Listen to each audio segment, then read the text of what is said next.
هلو اليوم قررت أعمل بهذا الفيديو أغرب تجربة بحياتي وهي بالسوشي. رح أحول السوشي لأغرب 3 أكلات ما بتتخيلوها. أوكي، أنا بحب الفاست فود وبحب السوشي كتير بنفس الوقت، فحبيت أحطهم مع بعض وشوف شو بيطلع. يعني عندي البرجر سوشي والتاكو سوشي وكمان الهوت دوغ سوشي، تخيلوا. فما بعرف كيف رح تطلع الطعمة، الله يستر. خلينا نبلش نعملهم سوا.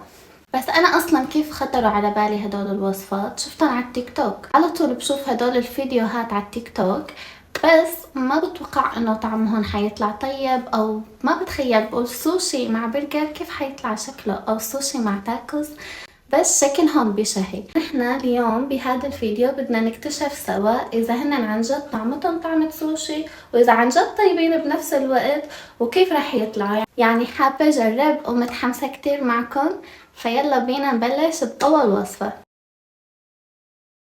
اوكي، اول وصفة رح اعملها هي سوشي تاكوز على طريقة هي البنت. رح احط لكم الفيديو.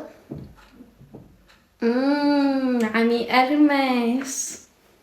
واو، اوكي، قصتها دائرة، حطت عجينة وحطت هذا الشي اللي بيقرمش وسلمون. انا بموت في السلمون.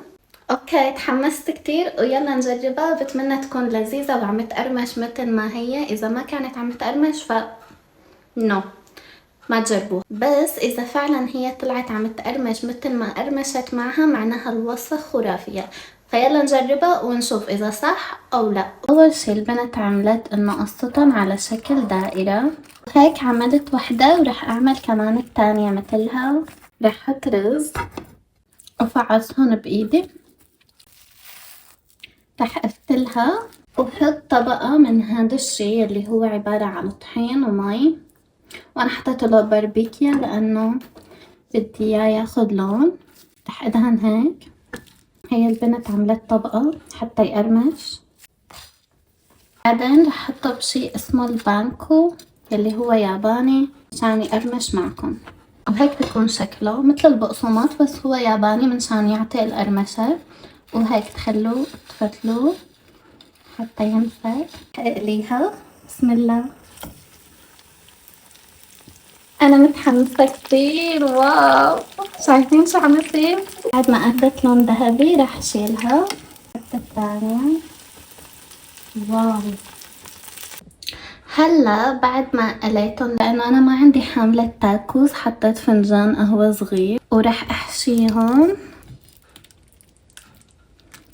اول شي رح احشي بالجبنة، جبنة كريمية. بعدين سالمون. رح احط افوكادو، خيار، جزر ومانجو. ورح سكرها بالسيراتشا صوص، وبعدها ترياكي صوص. وللتانية رح احط السلطعون اللي عملته، ناسيانة شو اسمه بالانجليش، يمكن اسمه كرابس، بس هون عندي اسمه ديليسياس. اوكي، عبيتها. شكلها بشهي جماعة. وبعدين خيار، جزر بحس، ومانجو طبعا. يعني لا تستغربوا، عم بعمل مثل هواي سوشي. وبس هيك النتيجة النهائية. رح استناها لآخر شي مشان دوقهم كلهم معكم. ولبين ما التاكوز عم ينقلوا، يلا نعمل وصفتنا التانية لليوم اللي هي هوت دوغ سوشي. عاملها على طريقة هي البنت اللي محطوط الفيديو هون. اوكي، بالاول مدت الرز، بعدين سكرتها وعملتها كأنه سندويشة، وحطت طحين ومي، افوكادو وخيار وسلمون ني. وبعدين بانكو. البانكو هو نفس اللي حطيناه للتاكوز وعطى هي القرمشة. فتحته وحاشته. اوكي، واو واو، قنبلة. قنبلة سعادة. وحطيت له سمسم بالاخير وسريراتشا صوص. كتير كبير وكتير شكله بشهي. اذا طلعت معي نفس الشي نفس البنت يعني رح يكون واو، لاني انا ما بحب الهوت دوغ الاصلي، فهوت دوغ سوشي واو. يلا خلينا بلا ما نحكي كتير نروح نجرب الوصفة لحتى نشوف إذا طيبة أو لا. بدي أحط الرز ومده بتخلي فراغ قبل تقريبا شي سنتيين، هيك عملت البنت. ادهن ايدي فيها مي، حادهن هذا الطرف اللي تركناه انفتح اوريدي، خليني اعمل كل شي بسرعة. وبعدين حلفه كأنه سندويشة.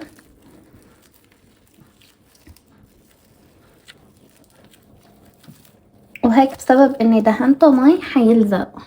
اوكي جماعة، انا حطيتها هون حتى ادهنها بس ما كان عم يصور للأسف. دهنتها من الجهتين، شوفوا غرقتها تغريق لأنه بدي إياها تكون عم تقرمش. بسم الله، خايفة تفرط.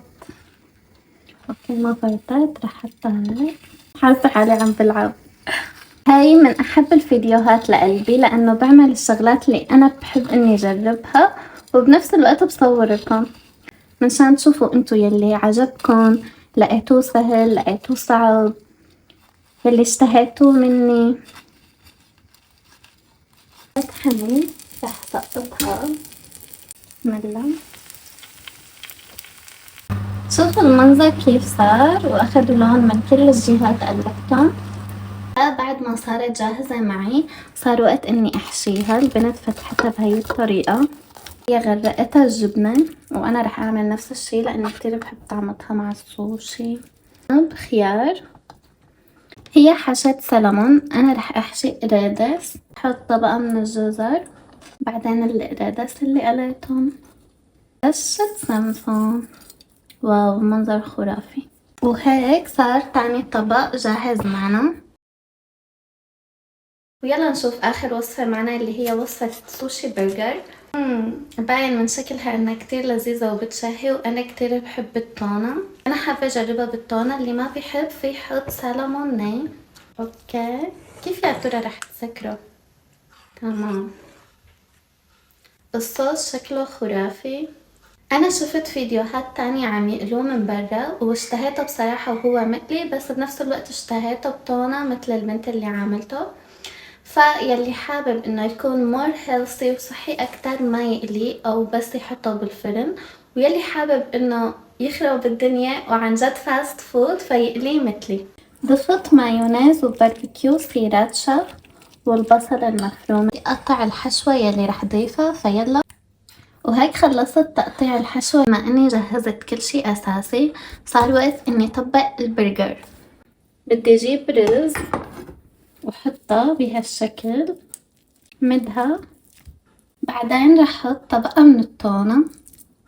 بلش حط الحشوة يلي انا قطعتها، انتو فيكن تحطوا شو بتحبوا. بدي احط الجبنة الكريمية، الافوكادو. يومي الروائح بتهبل جايز. هلا رح احط طبقة مثل ما عملت البنت، طبقة من التونة، جزر ومانجا. وبعدين ختمتها البنت بطبقة من الرز. حط الصوص اللي عملته من المايونيز والصويا صوص. بعدين بقى المصيبة الكبيرة كيف بدي سكره. هيك اوكي، لازم ايدي يكونوا مبلولين بمي حتى يلزقوا على بعض. الريحة بتشهي يا جايز، ما بدي إلكم عن جد. بعدين هحط طبقة تانية من فوق وحاول اقلبها ولف النايلون فيها عشان تتكور على شكل دائرة.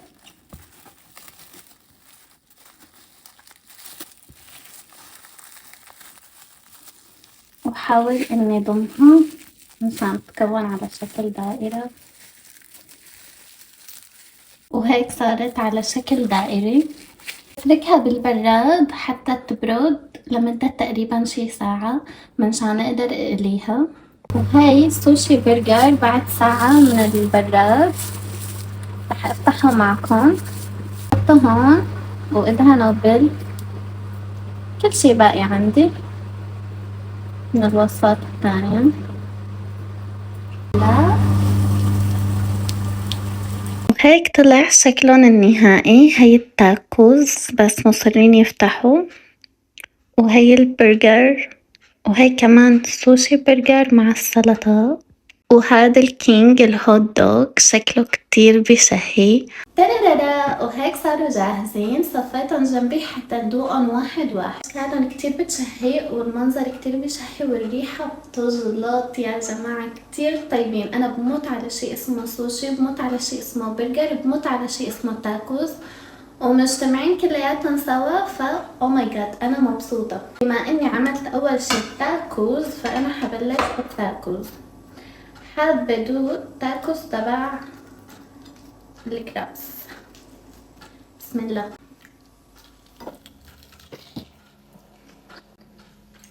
والله مو بطالع. عم تسمعوا شي القرشة؟ القرشة بتجنن.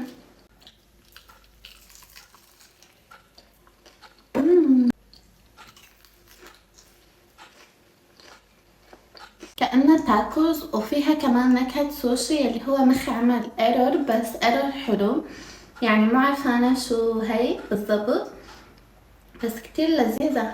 يلا نجرب الوصفة الثانية اللي هي الهوت دوغز. دوق تبع الريدس. بسم الله. كتير طيب.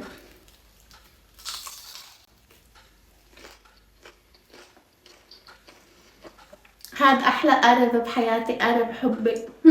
هاد احسن من الهوت دوغ نفسه. محبين السوشي لازم تعملوها وتجربوا كل هدول الوصفات والترندات اللي نازلة جديد كنوع من التغيير، وتجربوها وتقولوا لي بالكومنتات كيف. اكيد رح تعجبكم لانه انا عجبتني.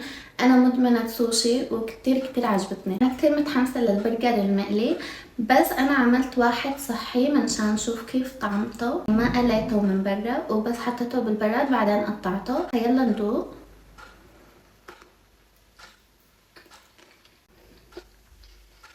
عم طير. كتير طيبة. شو عم تساووا؟ لازم هلأ تقوموا بسرعة تجربوها وتساووها وتتشكروني لأنه دليتكم على هالوصفة اللذيذة، كتير لذيذة. ممكن أعملها وأخذها معي على الجامعة كغدا. بيرفكت. وهلأ الكينج وصل. البرجر المقلي. إذا البرجر اللي مو مقلي وطلع لذيذ كيف هاد ما بعرف. يلا نجرب سوا. لكم إياه عن قرب. واو، شوفوا لي الصوص والتونة والطبقات. بسم الله.